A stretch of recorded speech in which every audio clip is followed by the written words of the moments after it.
toxic material from that was in my community within an hour or so, and no one knew what was happening, only that there was breathing problems in the air. A piece of space junk, if it's in an orbit that doesn't intersect the atmosphere, will stay there forever. The money that's going into these programs is resulting in more homeless people, more hungry people, more people who can't get health care. I mean, the militarization of space is a real threat to survival, serious threat to survival. That was a lesson that we all should have learned, that if the plutonium had showered down upon us, we'd still be afflicted by it and we'd all have cancer by now. Well, I would submit to you that this idea of national missile defense is really a Trojan horse.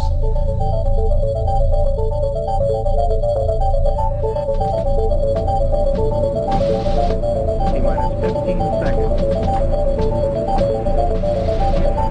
T-minus 10, 9, 8, 7, 6. We have main engine start. 4, 3, 2, 1, and liftoff. And it has cleared the tower.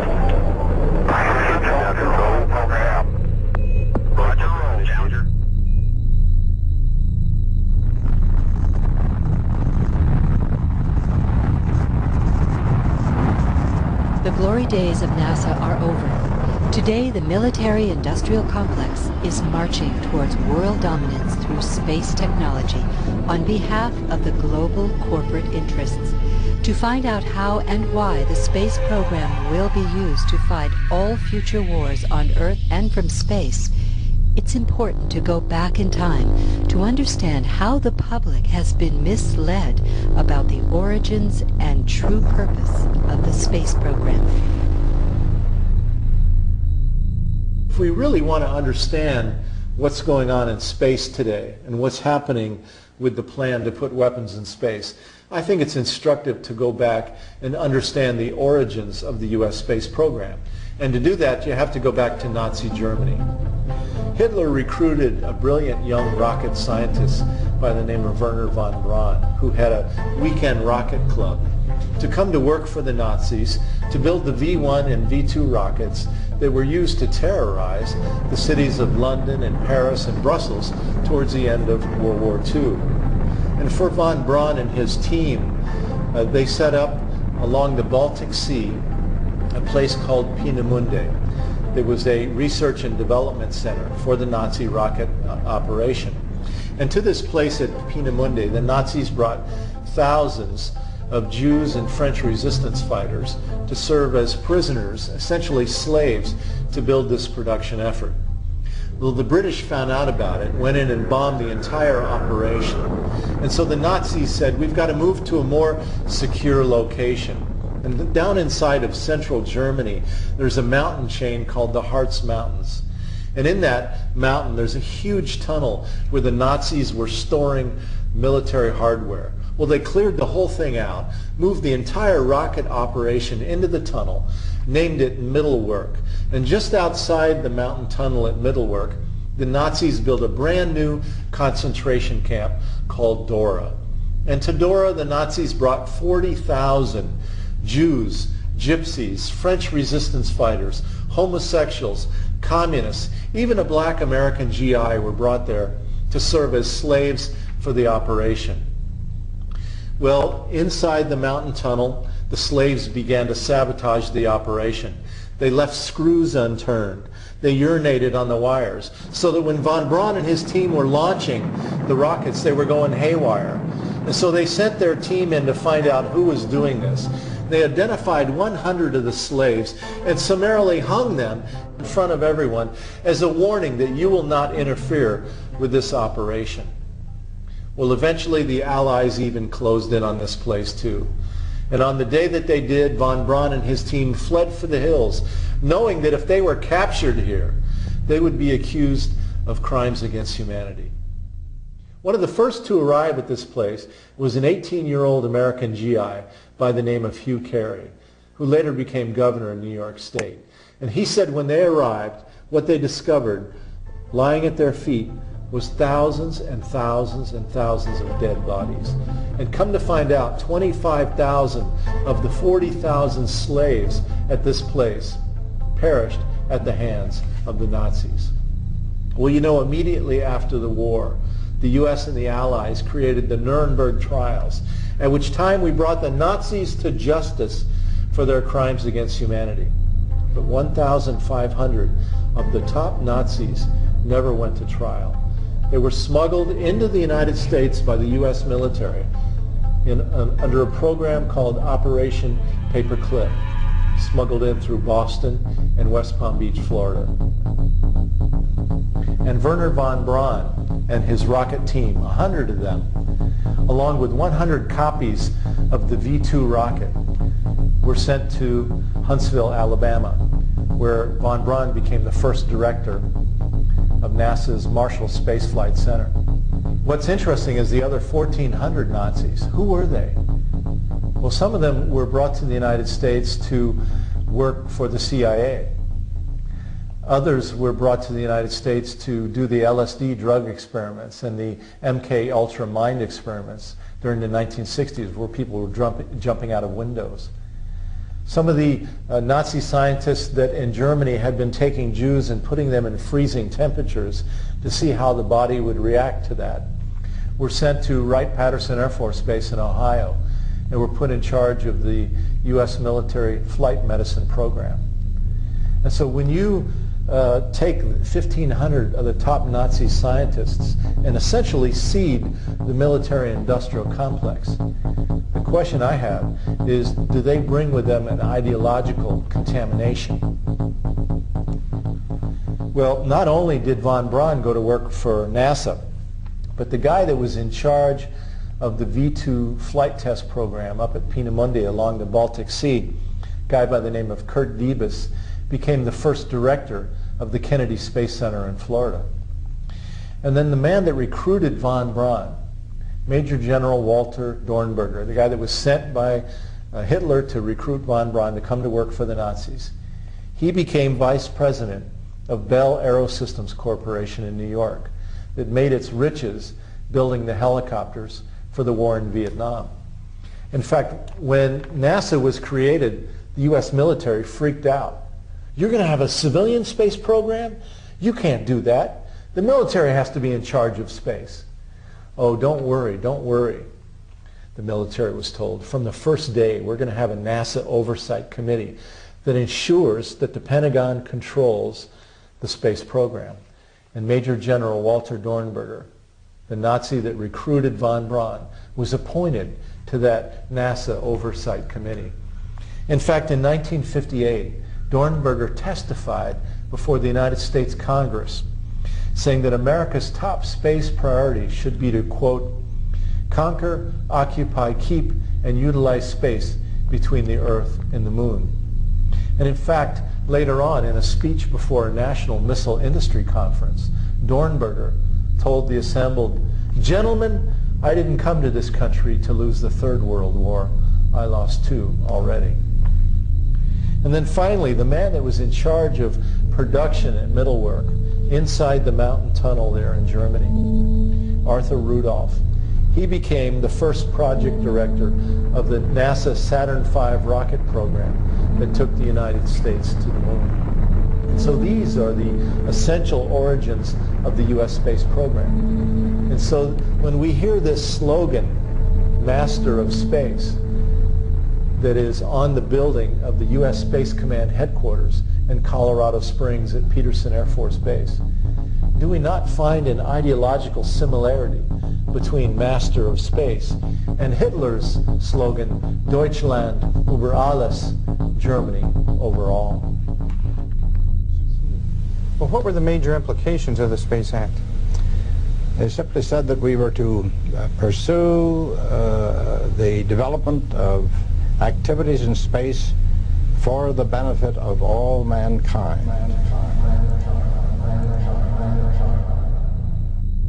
Well, let's take a look at this U.S. Space Command. What is it? It's the command that has been put in charge of controlling space, and it has just recently been merged with the old Strategic Air Command. So now that the space guys, if you will, and the old bomber guys and the missile guys are all part of the same command. And the Space Command put out a planning document a few years ago called Vision for 2020. And on the cover of it, you see a satellite hitting targets on the Earth below. Let's take a look at some of the language in this so-called Vision for 2020.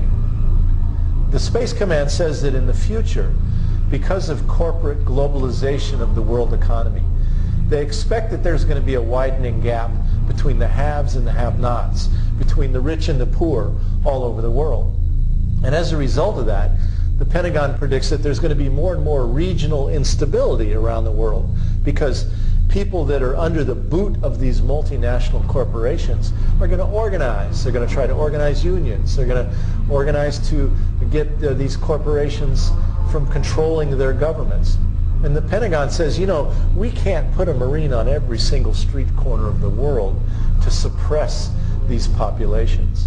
But with space technology in place, we'll be able to see everything, hear everything, and essentially target everything in every place on the Earth. And the Vision 2020 says that space superiority will emerge as an essential element of battlefield success in future warfare. Vision for 2020 also talks about dominating space and controlling space. And they actually define control of space. They say control of space is the ability to assure access to space, freedom of operations within the space medium. And I think, most importantly of all, they say, an ability to deny others the use of space. So here we are, 5% of the world's population. We're going to deny other countries the use of space because we are going to be the masters of space. If you take a look at the Space Command website and you take a look at the plans they have, it's mind-boggling. I mean, they are trying to put in motion plans which, in effect, could allow some command post in Colorado Springs, you know, in Colorado mountains, to instantaneously attack any part of the world without warning from space platforms with either nuclear or other high destructive weapons, and to chance, they think, to cut back on forward basing and simply to hold the whole world in thrall to instant destruction with, you know, Mach 10 hypersonic drones giving instant surveillance of whether somebody's crossing a street in some Australia or something like that. Well, we now know that the Persian Gulf War in the early 90s was actually the first space war ever. With U.S. satellite supremacy, we were able to pre-identify all of Saddam Hussein's military targets before the war ever began. And in the first 2 to 3 days of that war, we bombed over 90% of Saddam Hussein's targets, intentionally leaving just a tiny sliver of capability in place that we then played cat and mouse with over the remaining weeks of the war, where we used 100 cruise missiles at $1 million apiece, tested out new stealth bombers and new laser weapons. And so coming out of that war, the Space Command said, my God, whoever controls space is going to control the Earth below. Whoever controls the space will win all the wars on the Earth. And so we now know that the Kosovo War, the war with Yugoslavia, was actually the second space war. And the war with Afghanistan was the third space war. And in that war with Afghanistan, the United States introduced a whole new weapon system called the UAV, the Unmanned Aerial Vehicle, a pilotless plane that flies over Afghanistan, sending back what is called real-time, split-second time streaming video via satellite back to MacDill Air Force Base in Tampa, where General Tommy Franks was sitting watching the television screen. Is it Taliban? Is it Al-Qaeda? Is it a wedding? And in a moment, he could push the button and the UAV, the Unmanned Aerial Vehicle, which the Pentagon has nicknamed the Predator, could fire in real time, could fire and hit the target on the Earth below. All done in split second by satellite technology. And so the Pentagon calls this increasing the kill chain. And in George Bush's new war with Iraq, the latest space war, the Pentagon has tested out a whole new military doctrine called shock and awe. So today, with the United States controlling space, we are able to absolutely win every war on the earth below. There is no challenger on this earth able to stand against us. At the same time, the Bush administration is introducing this program called National Missile Defense. The idea of having a bullet hit a bullet in deep space in order to protect the continental United States from attack by the so-called rogue states. Well, I would submit to you that this idea of national missile defense is really a Trojan horse, that it has nothing to do at all with defense, but in fact it's about controlling space, dominating space, and denying other countries access to space so that the United States can be the master of space and the master of the earth below, that we can control the battlefields of the earth. And it's not beyond realization. I mean, the U.S. is, there's nobody else, there's no space race. The U.S. is in it alone. You know, no other country is willing to put the huge amount of money into efforts to dominate by extreme violence at the cost of lots of low social costs, as we know.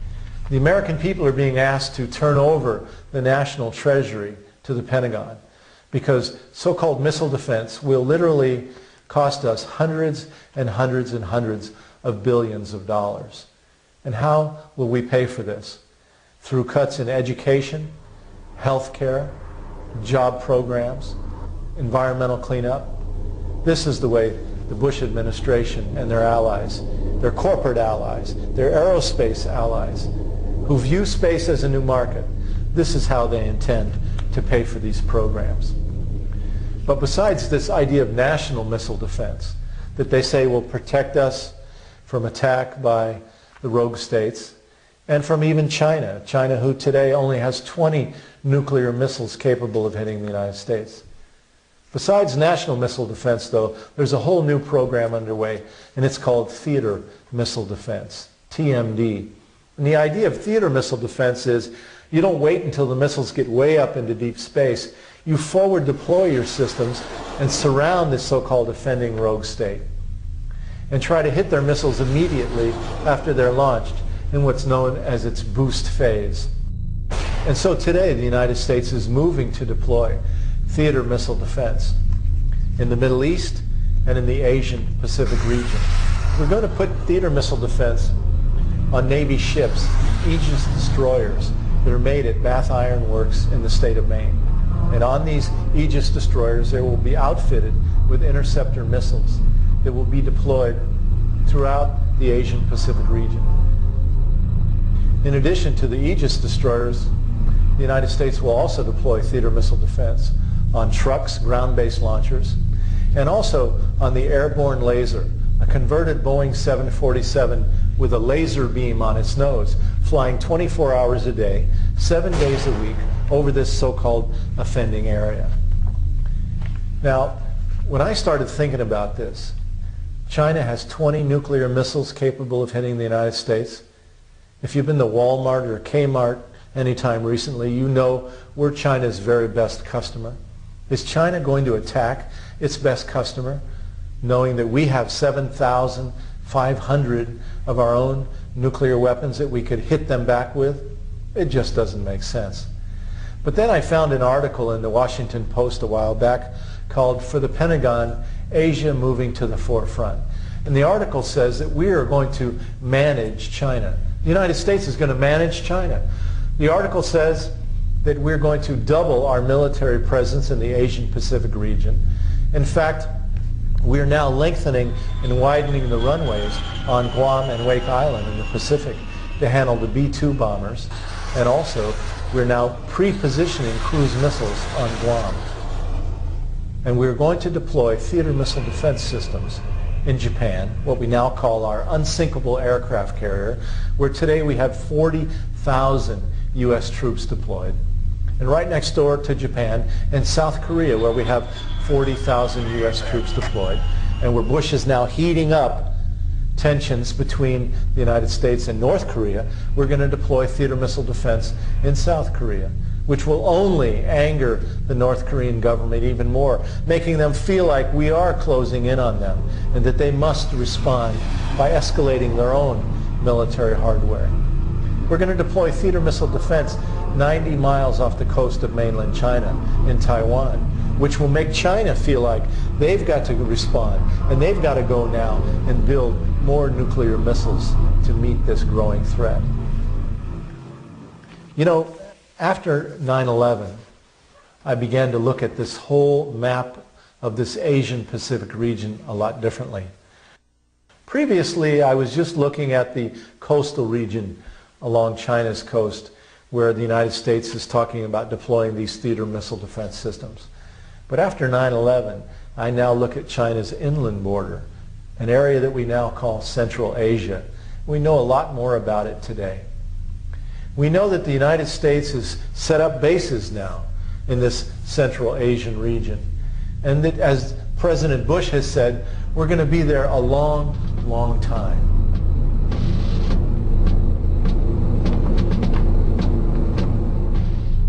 And so today we've set up bases in Afghanistan, in Uzbekistan, in Tajikistan, and throughout this region. And come to find out, we now know that this Central Asian region has some of the largest deposits of oil and natural gas in the entire world.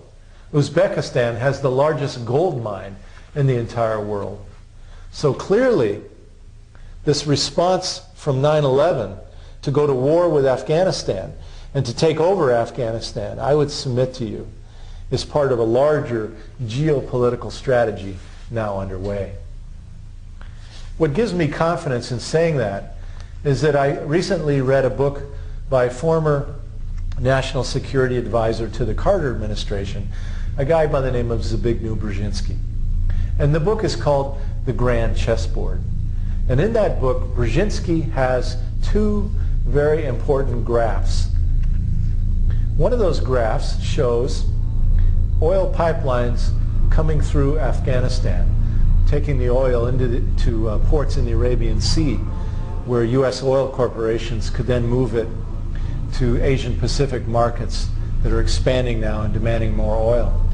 In fact, we found out that in 1997, the Unocal Corporation, one of their vice presidents, testified before the Congress of the United States, imploring Congress to help put a more compliant government into Afghanistan so that Unocal could then get agreements to build the oil pipelines through that region. And so in Brzezinski's book then, he lays out what he calls two key collision points. That if the United States is going to control the oil and control the markets in this emerging Asian Pacific region, the one collision point is the coastal region along China, where today we're moving to deploy theater missile defense systems. And the other collision point is in the Central Asian region, where today we're setting up bases since 9/11 to supposedly go after terrorists. In the Space Command's other planning document of importance called the Long Range Plan, they lay out their final vision, control not only of the Middle East or the Asian Pacific, but control of literally the entire Earth. With the new technologies underway, the successor to the shuttle that is being worked on today, for example, what they're calling the military space plane, that would fly down from orbit, drop an attack on the Earth, and then go back up into space. And also the space-based laser, what they're calling the Death Star at the Pentagon. The industry magazine Aviation Week in Space Technology recently reported on a Space Command computer war game set in the year 2017. And in that computer war game, it was the U.S. against China, the Reds versus the Blues. And in that computer war game, the Space Command launched a preemptive first strike attack on China. Now, maybe a year or two ago, we would have all laughed at the notion of the United States launching a preemptive first strike attack on anyone. But now we all know that in the George W. Bush administration, preemptive first strike attack is now official doctrine.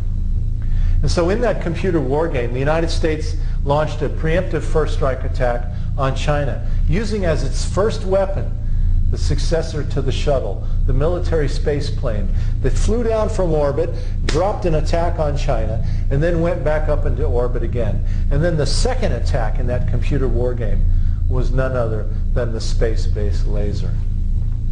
A few years ago, the Congress of the United States asked a congressional staffer by the name of John Collins to write the definitive study.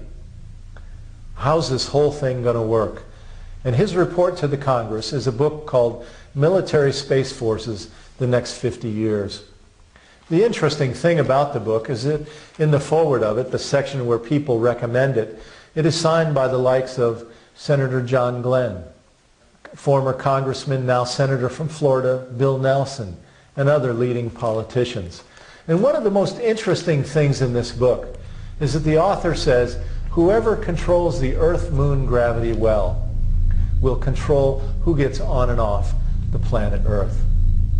He says with U.S. bases on the moon and with armed space stations at the L4 and L5 positions, the United States will be able to essentially control who gets on and off the planet Earth. Now, why would the United States want to control who got on and off the planet Earth? To understand that, we must understand what's really behind the space exploration program of NASA. In another book, written by a NASA scientist this time, called Mining the Sky, Untold Riches from the Asteroids, Comets, and Planets, John Lewis reports that there is gold on the asteroids, there's magnesium and cobalt and uranium on Mars, and there's helium-3 in water on the moon. And he says whoever gets to these planetary bodies and controls them is going to be rich beyond anything ever known. And so today the Mars missions that we're now seeing are really about identifying the soil on the planet, taking samples, and someday in the future, NASA predicts, around 2020 or 2025, they expect to have human mining colonies actually powered with nuclear reactors on the planet of Mars. And NASA has said that when the day comes when the corporations, the aerospace industry, can actually turn profit mining the sky, they're going to privatize the entire operation so that after you, the taxpayers, would have paid all the years of research and development, when the time came to make money, they're going to privatize. And in fact, there's a bill pending in Congress that would make all profits in space tax exempt.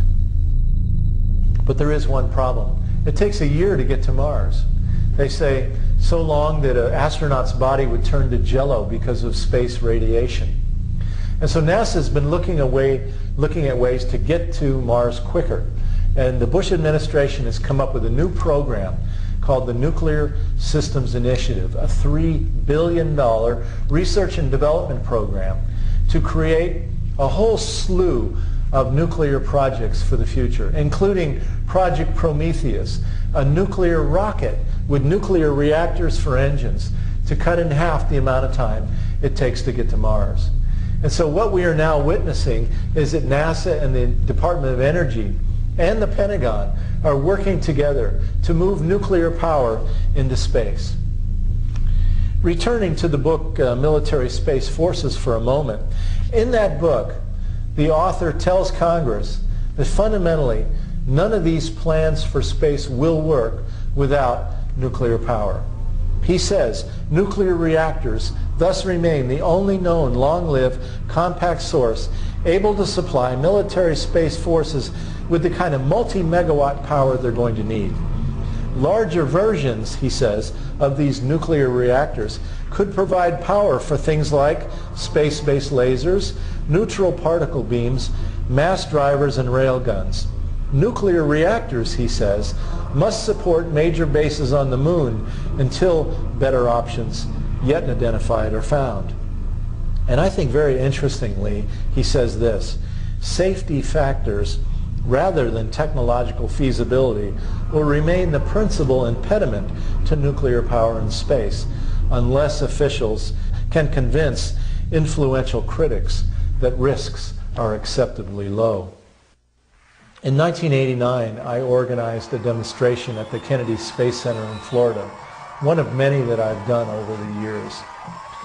What made our demonstration that day particularly important, though, was our keynote speaker, former Apollo astronaut Edgar Mitchell, one of the early moonwalkers.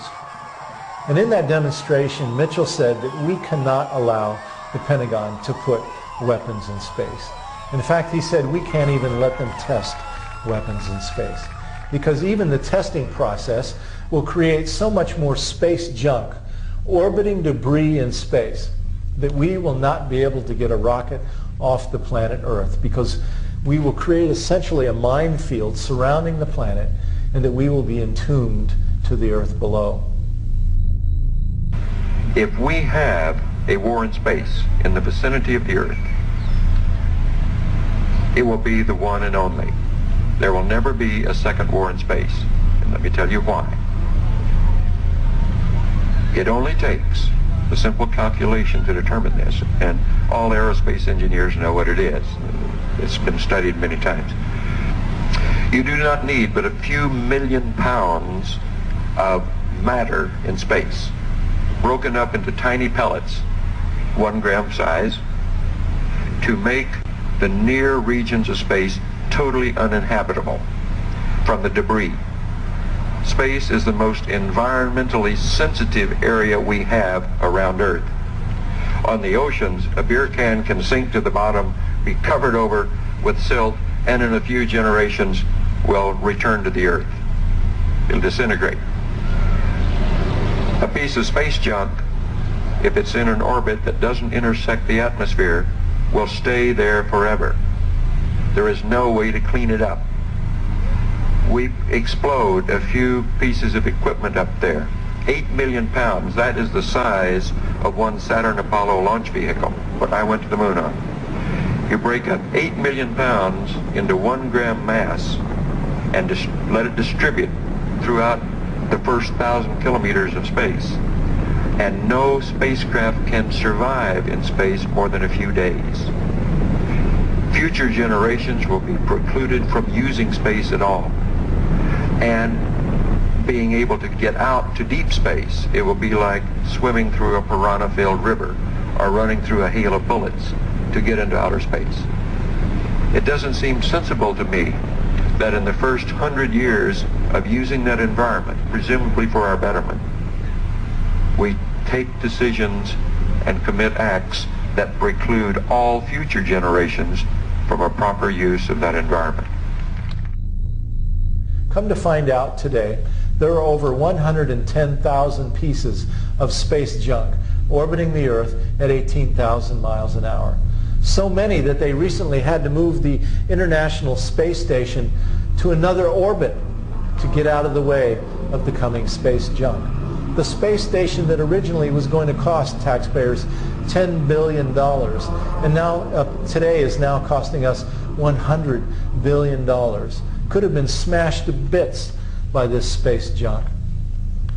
But also we know today that there are 34 nuclear reactor cores orbiting the Earth below, launched there by the United States and the former Soviet Union all the way back to the early 60s when the space program began.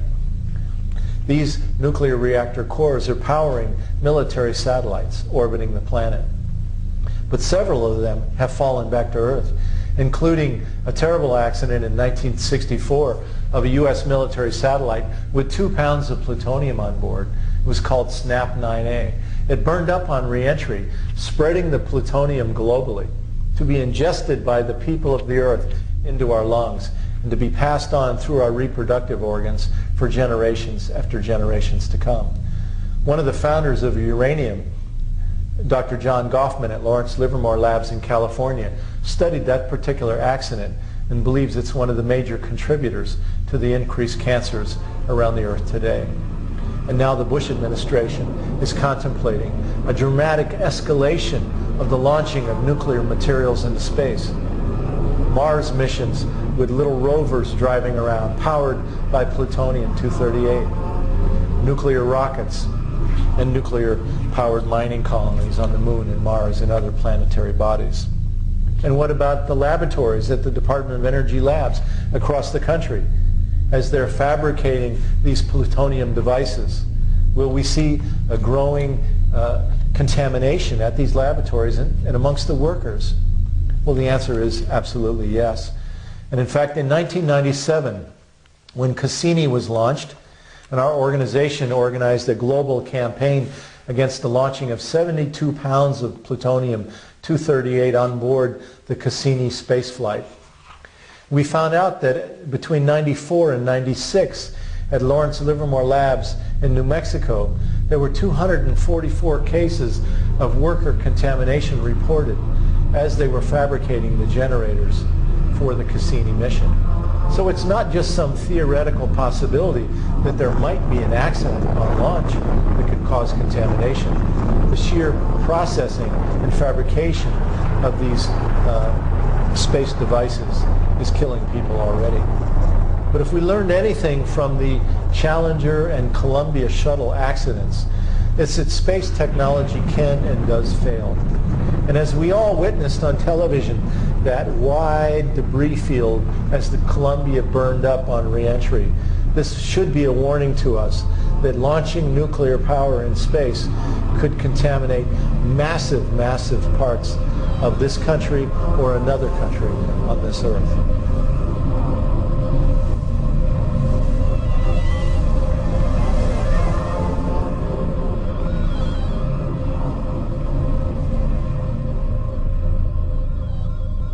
The chances of something going wrong just by accident are quite high. I mean, these are complicated computerized systems. Others aren't going to just sit around. So, for example, offensive weaponry from space, which is being planned, requires satellites. It's based rather heavily on satellite communication. Well, you know, shooting down satellites isn't very hard. It's a lot easier than stopping missiles. I mean, you know where the satellite is, and you know where it's going, and so on. So anti-satellite weapons are kind of a poor man's weapon. And there's very little doubt that potential targets like China will be developing technology. We're asking them virtually to develop technology to destroy our satellite system. So far that's been immune because of the observance of the Space Treaty. And then there's going to be other reactions. I mean, they're going to increase their development of weapons of mass destruction as a deterrent, probably increase terror as a deterrent, because there aren't a lot of alternatives. And once you get up to, the Russians are already responding with, under U.S. pressure, incidentally, to move to expand radically their offensive nuclear weapon system, to put it on launch on warning, which is extremely dangerous. They're deteriorating economy during the so-called reforms. The computerized systems are falling apart. We've come very close to accidental nuclear war, and this substantially increases the risk, and sooner or later it'll happen, just by what's called in the trade normal accidents, meaning the kind of accident that you know is going to take place in any complex system, but you don't know when. You know, so any complex, say a computer or any, these are way more complex systems, something's going to go wrong, because it always does. And if it happens to go wrong, you know, say goodbye to each other. In the environmental impact statement for the Cassini mission carrying 72 pounds of plutonium, NASA admitted that if there was a launch explosion and there was a release of the plutonium, that the winds would carry it for about a 60-mile radius, all the way from the Space Center out to Orlando on the west, north to Daytona Beach, and south to Vero Beach, Florida. A 60-mile contamination belt, if you will. And NASA said that they would have to go in and remove all the people. Then they would have to go in and remove all the buildings. Then they'd have to go in and remove all the animals. Can you imagine how they would do that? The fish, the birds, the snakes, the alligators.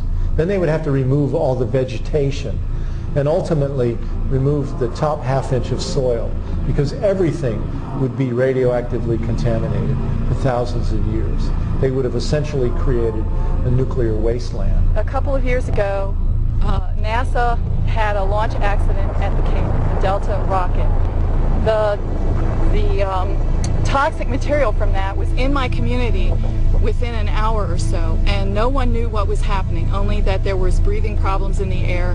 When I called emergency management of my local county office, there was no information. That emergency management office had no information about what was on that rocket, whether there was nuclear material released, and there was absolutely no time, there was no warning, no one had any time, and people were getting respiratory problems from this cloud that was hovering over our town.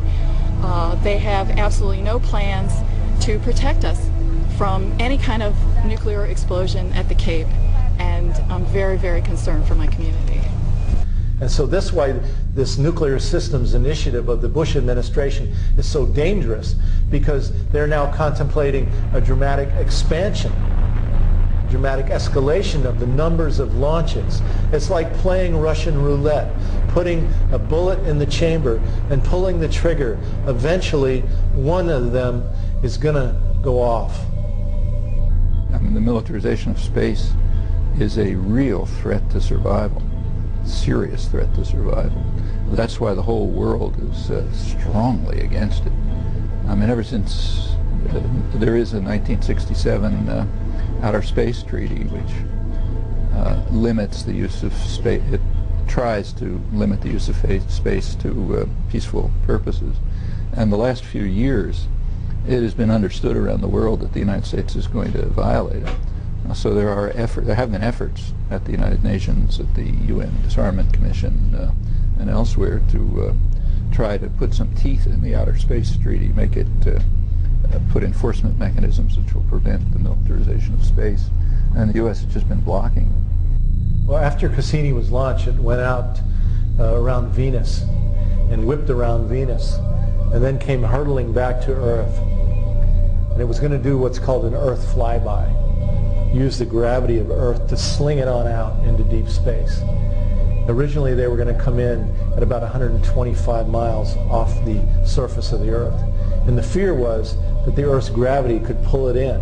And if there was a misfire of its rockets, which in the laboratory had a 10% failure rate, by the way, it could have then burned up on reentry, spread 72 pounds of plutonium globally.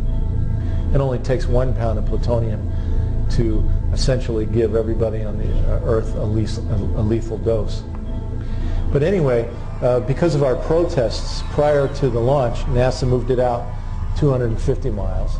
And then prior to the slingshot that came around in 1999, they moved it out to about 500 miles. So that as it did its maneuver, its flyby maneuver of the Earth, there was a lot less likely chance that it was going to fall into the Earth's gravity and be sucked in. This was a major victory for us, actually. Not very well reported in the media, but we forced NASA to move Cassini hundreds of miles farther from the Earth as they did that flyby. Fortunately, the Cassini flyby went without any problem, and it's now going out into deep space on its mission. NASA says that they have to use nuclear power on these interplanetary probes because they're going too far from the sun, that solar won't work in deep space, and so therefore they have no other choice but to use nuclear power. But it's interesting because the European Space Agency is doing a mission called Rosetta. It is going way out into deep, dark space, and they're using solar power. They've developed high-efficiency solar cells for deep space missions because they don't rely on nuclear power. They don't have a nuclear industry that is controlling the planning process within the European Space Agency. In the last 10 years, NASA's budget has been cut by about 40%. And this has turned NASA to go to the Pentagon, whose budget has been growing all the time. NASA now is saying to the Pentagon, okay, everything we do from now on will be dual use, meaning every mission we do will be carrying military and civilian payloads. We know that the recent Columbia shuttle accident had on board 3 military missions. We were told by the media that they were just studying bugs and moss on board, but in fact they had 3 military missions, including Star Wars and planning missions. And so again, the weapons corporations have taken over the space program, and they're hiding behind it, using it in order to go out and create these new testing programs for Star Wars, because they don't want the American people to understand the depth of the plans for moving the arms race into the heavens. I call it pyramids to the heavens. The aerospace corporations are the new pharaohs of our age, building these pyramids to the heavens, and we, the taxpayers, will be the slaves. We'll turn over our education. We'll turn over our health care. We'll turn over our children's future and get very little in return, just like the slaves at the time of the pharaohs. You know, we know there are so many plans that are underway now for space technologies that are secret. There's a whole thing called the black budget, where even the Congress of the United States doesn't even know about these secret programs underway. So we're just scratching the surface here with what we understand. But clearly what we understand is frightening, and what we don't know should be even more frightening to us. And in the end, we're told all of this is being done in order to make our lives more secure. But the truth of the matter is, our lives are becoming more insecure because of all these programs and plans. We're making the world more unstable. We're creating more enemies around the world. We're creating new arms races. We're draining the treasury, taking money out of protecting our children's future. All of this is going to make our lives more insecure. We know that the Bush administration and their corporate allies are going to do everything they can to restrict civil liberties as opposition builds to their plans for this corporate domination. We saw in New York City, when there was big demonstrations there recently, that the police wouldn't allow the people to even have a march permit. And they began, as people arrived to just attend a rally, they tried to push them away, not allowing them even to come to that. We're seeing more and more of these intrusions into our civil liberties around the country. And so I think this is going to be something that we're going to see more of. Well, just as the corporations have taken control of our government, they've also taken control of the media. The media is now dominated by just literally a handful of multinational corporations. For example, the Chicago Tribune brags that on a given day, 80% of the American people get their information from a Chicago Tribune product, whether it's television, newspaper, internet, radio. And in fact, Secretary of War Donald Rumsfeld was on the board of directors of the Chicago Tribune before Bush appointed him to his current post. So what we have now is these interlocking boards of directorates. The weapons corporations, the pharmaceutical corporations, the banking corporations, the nuclear energy corporations, and the media corporations. It's all the same people. And that's who we're dealing with here in the world today. You know, the United States justifies our war in Afghanistan and then the war in Iraq as a response to the terrorists. But what we have done is we have become a terrorist nation, just as the terrorists themselves have done.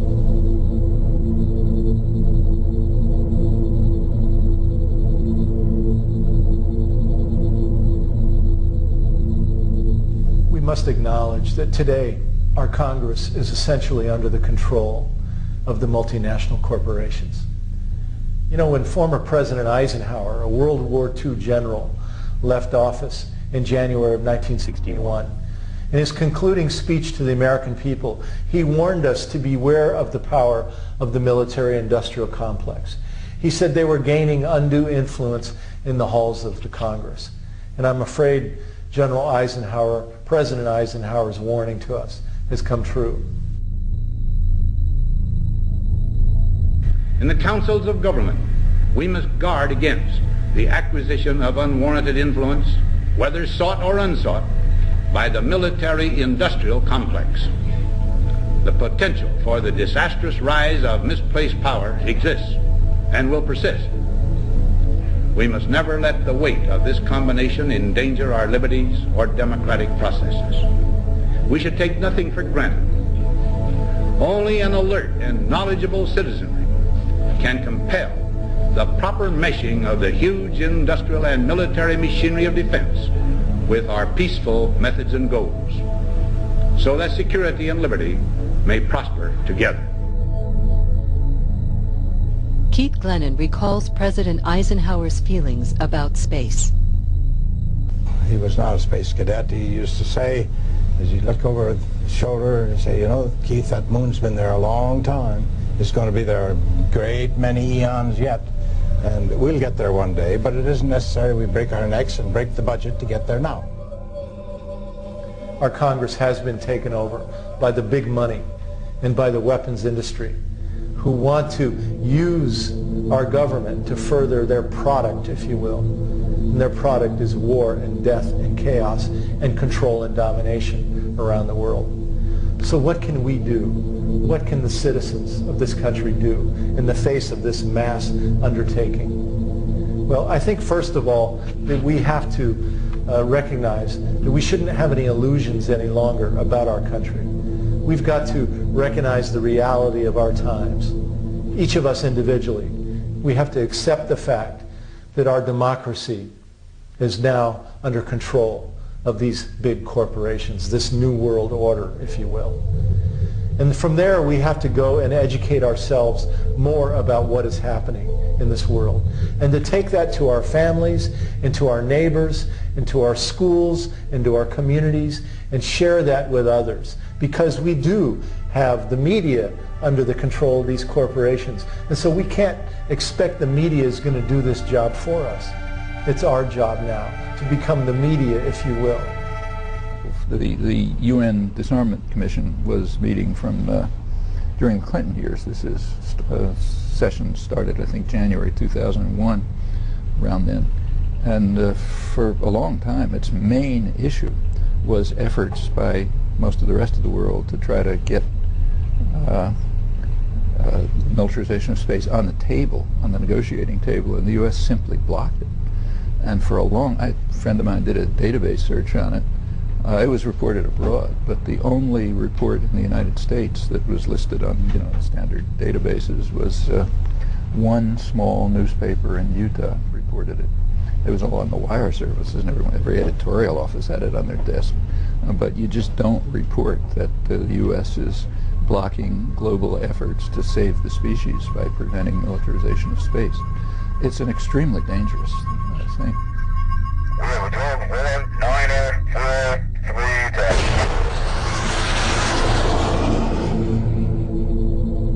And just as George W. Bush has essentially declared war on the world, I believe he and his friends in this country, in the Republican Party, the conservatives, have declared war on America as well. What we see now is an effort to essentially get rid of government's role in the lives of the people of this country.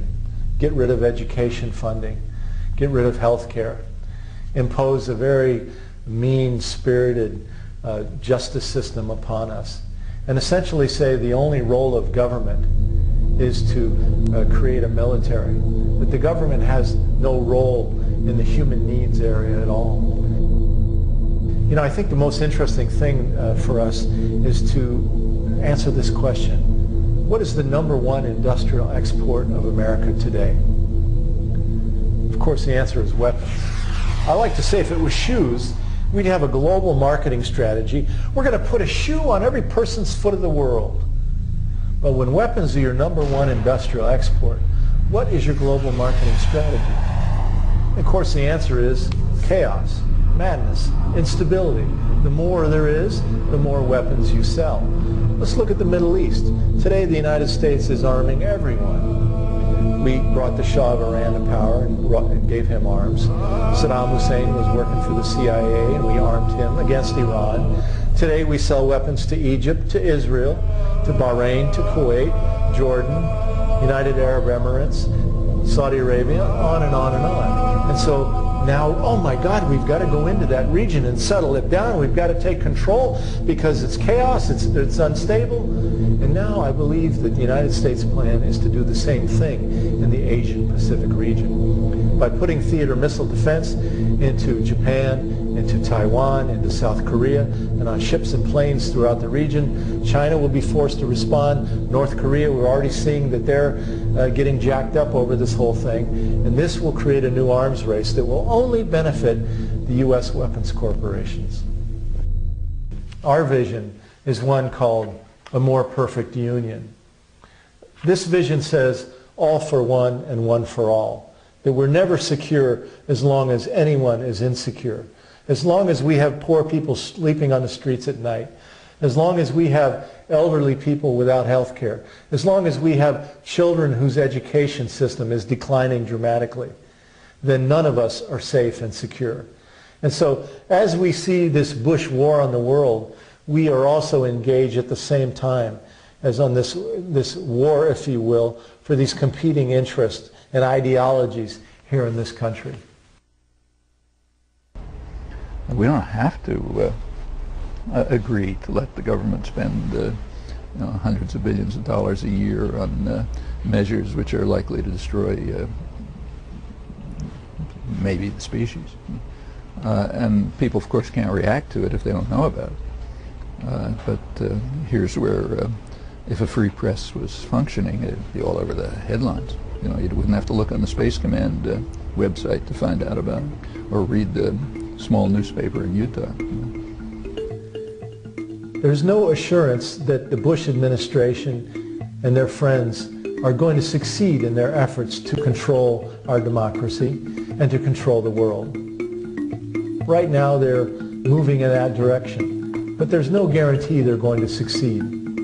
Because what we're now seeing is all over the world, a global movement has joined together, a peace movement, a movement against corporate domination, a global movement speaking to protect the environment, a movement that is speaking to protect our civil rights all over the world, our freedoms to speak out, to petition our governments. These movements are growing day by day.